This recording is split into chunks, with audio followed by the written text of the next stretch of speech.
ಬಾಗಲಕೋಟೆ ಜಿಲ್ಲೆ ಶ್ರೀ ವಿಜಯ ಮಹಾಂತೇಶ ಸಹಕಾರಿ ಬ್ಯಾಂಕ್ ನಿಯಮಿತ ಹುನಗುಂದ ವತಿಯಿಂದ ದಿನಾಂಕ ಸೆಪ್ಟೆಂಬರ್ 15, 2024 ರಂದು ಬೆಳಗ್ಗೆ 11 ಗಂಟೆಗೆ ಹುನಗುಂದ ಪಟ್ಟಣದ ಪಿಎಂಸಿಯಲ್ಲಿ ಬ್ಯಾಂಕಿನ ನೂತನ ಕಟ್ಟಡದ ಆವರಣದಲ್ಲಿ 2023ರಿಂದ 24ನೇ ಸಾಲಿನ 63ನೇ ವಾರ್ಷಿಕ ವರದಿ ಹಾಗೂ ಅಡಾವೆ ಪತ್ರಿಕೆ ವರದಿ ಮಂಡನೆಯ ಮಹಾಸಭೆಯು ಬ್ಯಾಂಕಿನ ಆಡಳಿತ ಮಂಡಳಿಯ ಅಧ್ಯಕ್ಷರಾದ ಶಿವಾನಂದ ವಿಕಂಠಿರ ಅಧ್ಯಕ್ಷತೆಯಲ್ಲಿ ಹಾಗೂ ಉಪಾಧ್ಯಕ್ಷರಾದ ಶ್ರೀಮತಿ ಅನ್ನಪೂರ್ಣೆಚ್ ಹೊಸೂರರ ಉಪಸ್ಥಿತಿಯಲ್ಲಿ ಜರುಗಿತು.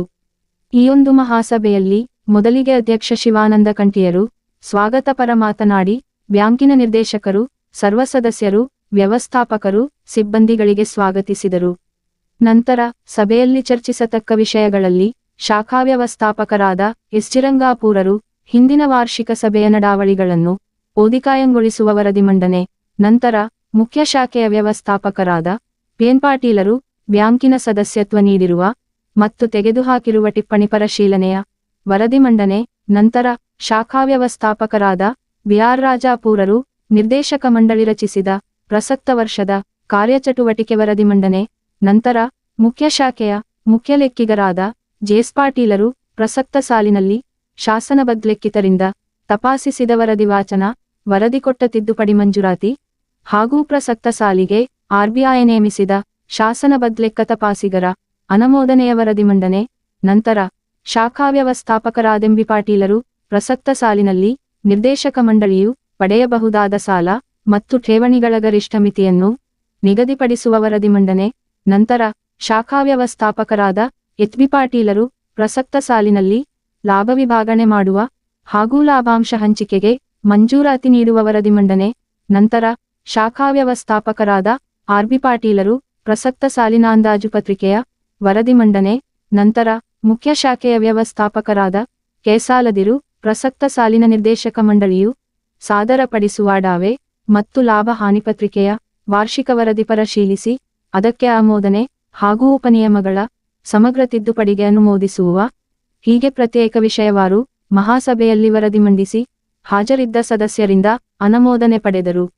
ನಂತರ ಅಧ್ಯಕ್ಷರ ಅಪ್ಪಣೆಯ ಮೇರೆಗೆ ಇತರ ಚರ್ಚಿಸತಕ್ಕ ವಿಷಯಗಳಲ್ಲಿ ಸಭೆಯಲ್ಲಿ ಹಾಜರಿದ್ದ ಸದಸ್ಯರಿಂದ ಮತದಾನ ಸಮಸ್ಯೆ, ಡಿವಿಡೆಂಡ್ ಹಣ ನೀಡುವಿಕೆ ಮತ್ತು ನೋಟಿಸ್ ಸಕಾಲಕ್ಕೆ ಬರದಿರುವ ಸಾಲ ಮರುಪಾವತಿಯ ನಿಯಮಾವಳಿಗಳು, ನೇಮಕಾತಿ, ಅನುತ್ಪಾದಕ ಸಾಲ, ಹೊಸ ಶಾಖೆ, ಸಿಬ್ಬಂದಿ ನೇಮಕಾತಿ ಸೇರಿದಂತೆ ಇತರೆ ಸಮಸ್ಯೆಗಳ ಸದಸ್ಯರ ಪ್ರಶ್ನೆಗಳಿಗೆ ಅಧ್ಯಕ್ಷ ಶಿವಾನಂದ ಕಂಠಿರು ಹಾಗೂ ನಿರ್ದೇಶಕರಾದ ಮಹಾಂತೇಶ ಎಮಾವಾರಿ, ರಾಜಕುಮಾರ ಬಿಬಾದವಾಡಗಿ, ದೇವಣ್ಣಾರ್ಡಂಬಳರು ಉತ್ತರಿಸಿದರು. ಏತನ್ಮಧ್ಯೆ ಈ ಮಹಾಸಭೆಯ ಕಾರ್ಯಕ್ರಮದಲ್ಲಿ ಬ್ಯಾಂಕಿನ ಸಿಬ್ಬಂದಿಗಳಾದ ಮುತ್ತು ಬಂಗಾರಿಯರು ನಿರೂಪಣೆ ಮತ್ತು ವಂದನಾರ್ಪಣೆ ನೆರವೇರಿಸಿದರು. ಹಾಗೂ ಆಡಳಿತ ಮಂಡಳಿಯ ನಿರ್ದೇಶಕರಾದ Ravi M Huchanur, Basavaraj Binadagoudra, Manjunath Nalur, Neelappa F Tapeli, Mallappa M Veerapur, Shashikant H Patil, Sanganna Sikadapatti, Basavaraj S Gaddi, Tirupati H Kushtagi, S H Balakundi, Shrimati Lakshmibai M Mukkannavar, Shrimati S S Ganjihal, Shrimati Sujata Sinagaral, ಪ್ರಧಾನ ವ್ಯವಸ್ಥಾಪಕರಾದ ಐವಿ ಬಸರಕೊಡ, ವ್ಯವಸ್ಥಾಪನಾ ಸಮಿತಿಯ ನಿರ್ದೇಶಕರಾದ ವಿನಯಕೆ ಕುಲಕರ್ಣಿ, ಶ್ರೀಮತಿ ಶೈಲಜಾ ದೇಸಾಯಿರು ವೇದಿಕೆ ಅಲಂಕರಿಸಿದ್ದರು. ಹಾಗೂ ಬ್ಯಾಂಕಿನ ಮುಖ್ಯ ಶಾಖೆ ಮತ್ತು ಇತರೆ ಶಾಖೆಯ ಸಮಸ್ತ ಸಿಬ್ಬಂದಿಗಳು ಮತ್ತು ಸದಸ್ಯರು ಉಪಸ್ಥಿತರಿದ್ದರು. ಏತನ್ಮಧ್ಯೆ ನಿರೀಕ್ಷೆ ಮೀರಿ ಸದಸ್ಯರು ಸಭೆಯಲ್ಲಿ ಹಾಜರಾಗಿದ್ದ ಕಾರಣ ಊಟದ ವ್ಯವಸ್ಥೆಯಲ್ಲಿ ಅಸ್ತವ್ಯಸ್ತವಾಗಿದೆ ಎಂಬ ಸಮಸ್ಯೆಗೆ ಸದಸ್ಯರಿಂದ ಸಮಾಧಾನದ ಮಾತುಗಳು ಕೇಳಿಬಂದವು. ಲೋಕನಾಯಕ ನ್ಯೂಸ್ ಬ್ಯೂರೋ ರಿಪೋರ್ಟ್ ಹುನಗುಂದ. ವಿಜಯ ಮಹಾಂತೇಶ ಸಹಕಾರಿ ಬ್ಯಾಂಕಿನ ನಿಯಮಿತ ಹುನಗುಂದ 63ನೇ ವಾರ್ಷಿಕ ಮಹಾಸಭೆಗೆ ಬ್ಯಾಂಕಿನ ಸರ್ವ ಸದಸ್ಯರು, ಗೌರವಾನ್ವಿತ ಸರ್ವ ಸದಸ್ಯರಿಗೂ ಸುಸ್ವಾಗತ. ನಮ್ಮ ವಿಜಯ ಮಹಾಂತೇಶ ಸಹಕಾರ ಬ್ಯಾಂಕಿನ ಆಡಳಿತ ಮಂಡಳಿಯ ಉಪಕರ್ತ ನಮ್ಮ ಆಕನವರಾದಂಥ ಶ್ರೀಮತಿ ಅನ್ನಪೂರ್ಣಮ್ಮ ಹೊಸೂರವರೇ, ಅವರಿಗೂ ನಮ್ಮ ಬ್ಯಾಂಕಿನ ವತಿಯಿಂದ, ನಮ್ಮ ಗೌರವಾನ್ವಿತ ಸದಸ್ಯರ ವತಿಯಿಂದ ಅವರಿಗೆ ಸ್ವಾಗತ.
ಬ್ಯಾಂಕಿಗೆ ಸಾಮಾನ್ಯ ಸದಸ್ಯರನ್ನು 45,000 ಹಾಗೂ ಸಹ ಸದಸ್ಯರನ್ನು 1,000 ಮಾಡಿಕೊಳ್ಳುವುದು.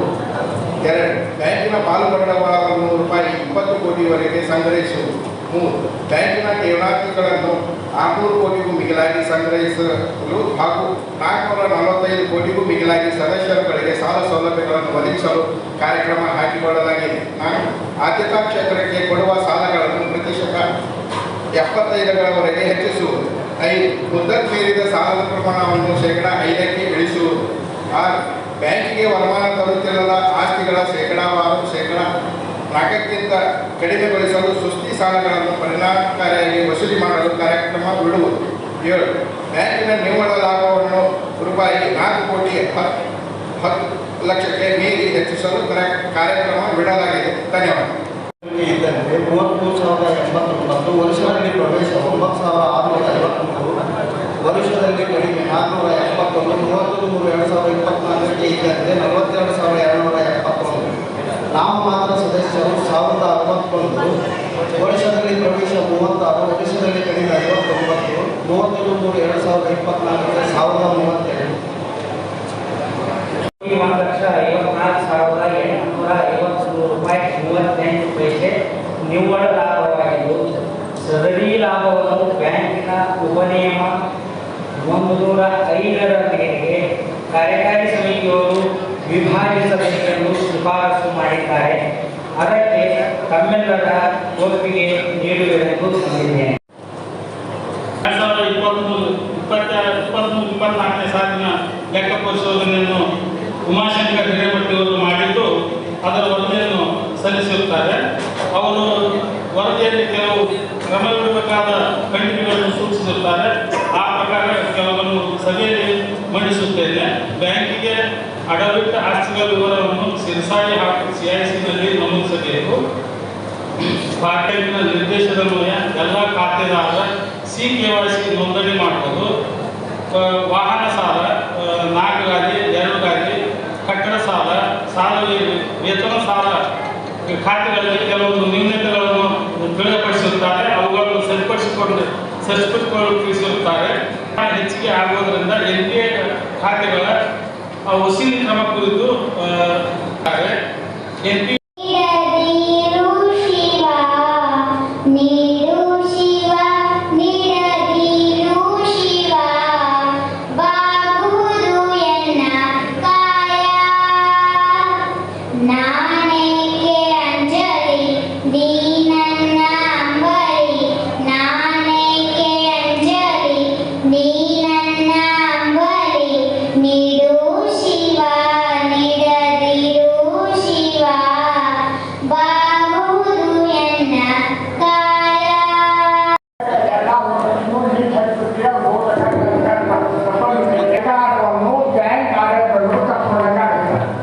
ನನ್ನ ಅಭಿಪ್ರಾಯ ಏನಂದ್ರೆ ಎಲ್ಲಾದ್ರೂ ಅವಕಾಶ ಕೊಡ್ರಿ, ಕಟ್ಟಬೇಕಂತ ಹೋಗ್ತೀವಿ ಬೋರ್ಡಿಗೆ ಮತ್ತೆ 500 ಮಂದಿ ಕೋಟಿ ತೊಗೊಂಬರ್ತಾರೆ, 1,000 ಮಂದಿ ತೊಗೊಂಬರ್ತಾರೆ. ಸಾಮಾನ್ಯ ಸದಸ್ಯರಿಗೆ ಅನ್ಯಾಯ ಆಗುತ್ತಂತ ನನ್ನ ಅಭಿಪ್ರಾಯ. ಇದಕ್ಕೆ ಉತ್ತರ ಕೊಡ್ಬೇಕು. ಎಲ್ಲರಿಗೆ ಮತದಾನ ಹಾಕಬೇಡ ಅಂತ ಕೇಳಿದ್ರು. ಅವ್ರು ಕೇಳಿದ್ದು ಯೋಗ್ಯ ಇದೆ. ಆದ್ರೆ ಸರ್ಕಾರ ಮಟ್ಟದಲ್ಲಿ ಏನು ಒಂದು ಆದೇಶ ಬರುತ್ತ ಆದೇಶದ ಪ್ರಕಾರ ಬ್ಯಾಂಕ್ ನಡ್ಕೋಬೇಕಾಗುತ್ತೆ. ನಾವು ಕೇಳ್ಕೊಂತೀವಿ ಎಲ್ಲರಿಗೆ ಮತದಾನ ಕೊಡು ಅಂತೇಳಿ ನಾವು ಲೇಖಿ ಮುಖಾಂತರ ಕೇಳ್ಕೊಳ್ತೀವಿ ಅಂತೇಳಿ ನನ್ನ ಆದ್ರೆ ಸರ್ಕಾರ ಸಂಕ್ಷಿಪ್ತ ರೂಪದಲ್ಲಿ ಹೇಳ್ತೀನಿ. ಬ್ಯಾಂಕು 33/3/2024ಕ್ಕೆ ಶೇರ್ ಬಂಡವಾಳ 18,40,54,50,000 ಇರ್ತದೆ.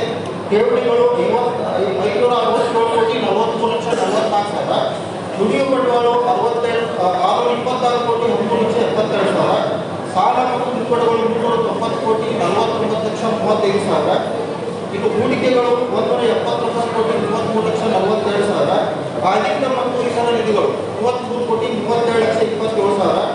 ಪ್ರಸಕ್ತ ವರ್ಷದಲ್ಲಿ ಲಾಭ 301,55,00,000. ಒಟ್ಟು 1,50,50,000, ಇಸ್ಪಿ ಸಾಲ ಪ್ರಮಾಣ 18.6%, ಮತ್ತು ಸಿಆರ್ಆರ್ 10.12% ಇರುತ್ತದೆ. ವಿಷಯ ನಿಯಮಗಳ ತಿದ್ದುಪಡಿ ಮಾಡಿದ್ದು ಈಗ ವಿಷಯ ತಗೊಂಡು ಕೋರ್ಟ್ ನಿಯಮ 1ರಿಂದ 123ವರೆಗೆ ಇದನ್ನ ರಿಸರ್ವ್ ಬ್ಯಾಂಕಿನ ನೀತಿ ನಿಯಮಗಳು ಹಾಗೂ ಸಹಕಾರಿ ಸಂಘಗಳ ಕಾನೂನು ನಿಯಮಗಳನ್ನು ಈಗಿನ ತಿದ್ದುಪಡಿಗೆ ಒಳಪಟ್ಟು ಮಾದರಿ ನಿಯಮಗಳನ್ನು ರಚಿಸಿ ಕಾರ್ಯದಲ್ಲಿ ತರುವ ಉದ್ದೇಶದಿಂದ ಇದು ಮಾಡ್ತಿದ್ದೀವಿ. ಇದಕ್ಕೂ ತಾವು ಮಂಜೂರು ಕೊಡಬೇಕು ಅಂತ ಕೇಳ್ಬೋದು. ಸದಸ್ಯರಿಗೆ ಎಷ್ಟು ಡಿವಿಡೆಂಡ್ ಅನ್ನು ಹೆಚ್ಚಿಗೆ ಸಾಧ್ಯ ಆಗುತ್ತೆ ಅಷ್ಟು ವಿಂಗಡಣೆ ಮಾಡಕ್ಕೆ ನಾವು ನಿಮ್ಮ ಜೊತೆಗೆ ಬಾಧ್ಯರಾಗಿದ್ದೇವೆ ಅಂತ ಹೇಳಿದ್ದೀವಿ. ಬಡ ವ್ಯಕ್ತಿ ಏನು ಕೊಡೋಕ್ಕಾಗತ್ತೆ. ಈಗ ಬ್ಯಾಂಕಿನ ಸದಸ್ಯರು ಮಾರಾಟ ಹೋದ್ರೆ ನೀವು ಆಡಳಿತಗಳು ನಾವು ಸಾಮಾನ್ಯ ಸದಸ್ಯರು ಬ್ಯಾಂಕಿನ ಮಾರಾಟ ನಾವ ಬ್ಯಾಂಕಿಗೆ ಅವ್ರಿಗೆ ಏನು ಕೊಟ್ಟಪ್ಪ ಹೋಗ್ತಾರ ದುಡ್ಡನ್ನು ಹೆಚ್ಚು ಮಾಡ್ತಾರೆ ಮಾಡಲಿಲ್ಲ. ಈ ಥರ ಲಾಭ ನೆಟ್ವರ್ಕ್ ಹೆಂಗೆ ಕೊಡಲ್ಲ.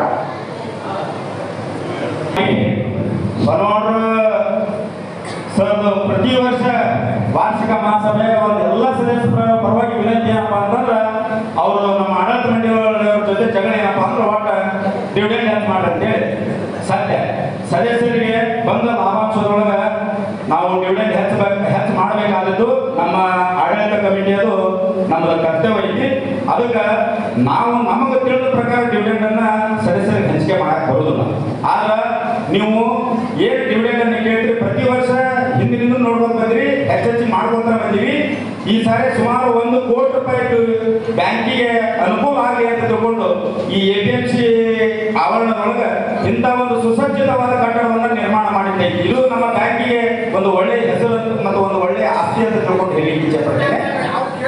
ಸರ್ವ ಸದಸ್ಯರು ನೀವು ಯಾವುದೇ ಮೀಟಿಂಗ್ ಅಟೆಂಡ್ ಮಾಡಿದ್ರು ಕೂಡ ನಿಮಗೆ ಮತದಾನ ಹಕ್ಕು ಸಿಗ್ತದೆ. ಆದ್ರೆ ಅದು ಕಾಯ್ದೆ ಪಾಸ್ ಆಗಿಲ್ಲ, ಮುಂದಿನ ತೀರ್ಮಾನಗಳಲ್ಲಿ ಪಾಸ್ ಆದ್ರೆ ನಿಮಗೆ ಹಕ್ಕು ಎಲ್ಲರಿಗೂ ಸಿಗ್ತದೆ ಮೀಟಿಂಗ್ ಅಟೆಂಡ್ ಮಾಡದೇ ಇರೋರಿಗೆ.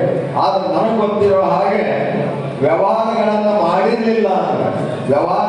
ಮಾಡಿರ್ಲಿಲ್ಲ ಅಂದ್ರೆ 5 ವರ್ಷಗಳಲ್ಲಿ ಕನಿಷ್ಠ 2 ವರ್ಷಗಳ ಕಾಲದಲ್ಲಿ ಒಂದಿಷ್ಟು ಮುಂದಿನ ನಿರ್ಮಾಣಗಳಲ್ಲಿ ನಾವು ಒಂದು ವಾರ ಮುಂಚಿತವಾಗಿಯೇ ಸದಸ್ಯರ ಕೈ ಸೇರುವಂತೆ ವ್ಯವಸ್ಥೆಯನ್ನು ಮಾಡುತ್ತೀವಿ. ಅದರ ಜೊತೆಗೆ ನಮ್ಮ ಸಿಬ್ಬಂದ್ರಪ್ಪಣ ಮಾತು ಹೇಳಿದ್ರು, ಕನ್ಫ್ಯೂಷನ್ ಅನ್ನೋದು ಅದು ಮುಂದೆ ಕನ್ಫ್ಯೂಷನ್ಗೆ ಕಾರಣ ಆಗ್ಬಾರ್ದು. ಯಾವುದೇ ಸದಸ್ಯರ ಮತದಾನ ಹಕ್ಕನ್ನು ನಾವಾಗಿ ಸರ್ಕಾರ ತೆಗೆಯೋದಿಲ್ಲ, ಕೊಡೋದಿಲ್ಲ. ಅದನ್ನು ಕಾಯ್ದೆ ತೆಗೆದಿದ್ದಕ್ಕೆ ಕಾಯ್ದೆ ಕೊಡ್ತಿದ್ದೆ. ಒಂದು ಸಹಕಾರ ಕಾಯ್ದೆ 97 ಜಾರಿ ಆಯಿತು ಕೇಂದ್ರ ಸರ್ಕಾರದೊಳಗೆ. ಅದರಲ್ಲಿ ಏನಾಯಿತು ಅಂತಂದ್ರೆ ಯಾವುದೇ ಸದಸ್ಯರು ಮತವನ್ನು ಚಲಾಯಿಸಬೇಕಾದಂತಂದ್ರೆ ಅವರು 5 ವರ್ಷಗಳ ಏನು ಸಾಮಾನ್ಯ ಸಭೆಗಳು ಬರ್ತಾವೆ, 5 ಸಾಮಾನ್ಯ ಸಭೆಗಳಲ್ಲಿ ಕನಿಷ್ಠ 2 ಸಾಮಾನ್ಯ ಸಭೆಗಳು, ಮೊದಲು 3 ಇತ್ತು, ಈಗ ಕನಿಷ್ಠ 2 ಸಾಮಾನ್ಯ ಸಭೆಗಳನ್ನ ಅವರು ಹಾಜರಾಗಿರ್ಬೇಕು, ಆ ಸಭೆಗೆ ಹಾಜರಾಗಿರ್ಬೇಕು. ಅದರ ಜೊತೆಗೆ ಬ್ಯಾಂಕಿನಲ್ಲಿ ಕನಿಷ್ಠ 2 ಅವಧಿಗಳಲ್ಲಿ ಅಂದ್ರೆ 2 ವರ್ಷಗಳ ಕಾಲ ಅವರು ವ್ಯವಹಾರ ಮಾಡಬೇಕು. 5 ವರ್ಷಗಳೊಳಗೆ 2 ವರ್ಷಗಳಾದ್ರೂ ವ್ಯವಹಾರಗಳನ್ನು ಮಾಡಿರಬೇಕು. ಅಂದಾಗ ಮಾತ್ರ ಅಂಥವರಿಗೆ ಮತದಾನದ ಹಕ್ಕು ಐತಿ ಅಂತೇಳಿ ಕಾಯ್ದೆ ಹೇಳುತ್ತೆ. ಕಾಯ್ದೆ ಬಿಟ್ಟು ಈ ದೇಶದೊಳಗೆ ಯಾಕಂದ್ರೆ ಹಳ್ಳಿಯಿಂದ ಬರ್ತಾರ, 100 ರೂಪಾಯಿ 100-200 ರೂಪಾಯಿ ತಗೊಂಡ್ಬರ್ತಾರ. ಆಮೇಲೆ ಒಂದು ಇಲ್ಲೇ ಮೀಟಿಂಗ್ ಮಾಡ್ತೀವಿ, ಮಾಲಿ ಮೀಟಿಂಗ್ ಮಾಡ್ತಿರ್ತೀವಿ. ಅದಕ್ಕೆ ಸಾರ್ವಜನಿಕರಿಗೆ ಸೇರಿದಾರಿಗೆ ಸ್ವಲ್ಪ ತೊಂದರೆ ಆಗುತ್ತೆ.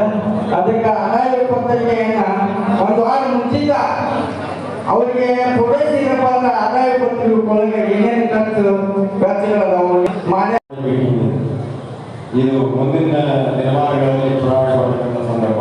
ಆ ಕಾರಣಕ್ಕಾಗಿ ಹಿಂದಿನ 5 ಜನರಲ್ ಮೀಟಿಂಗ್ಗಳು ಸಾಮಾನ್ಯ ಸಭೆಗಳಲ್ಲಿ ಕನಿಷ್ಠ 2 ಸಭೆಗಳನ್ನು ಅಟೆಂಡ್ ಮಾಡಿದ್ರೂ ಸಾಕು ಅಂಥವರಿಗೆ ಮತದಾನ ಚಲಾಯಿಸತಕ್ಕಂಥ ಹಕ್ಕು ಬರ್ತದೆ.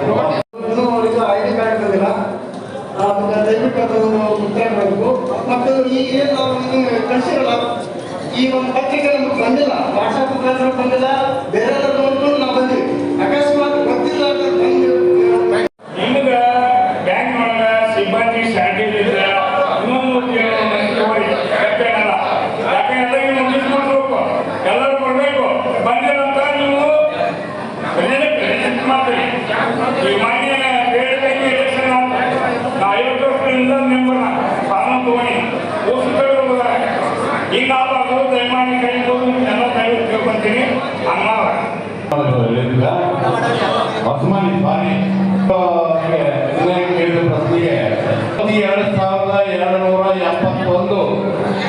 ನಮ್ಮ ಸೇರ್ದಾರ ಏನದಾರ ಆ ಸೇರ್ದಾರನ್ನ ನಾವು ಕಂಪಲ್ಸರಿ ಮಾಡಿದ್ವಿ.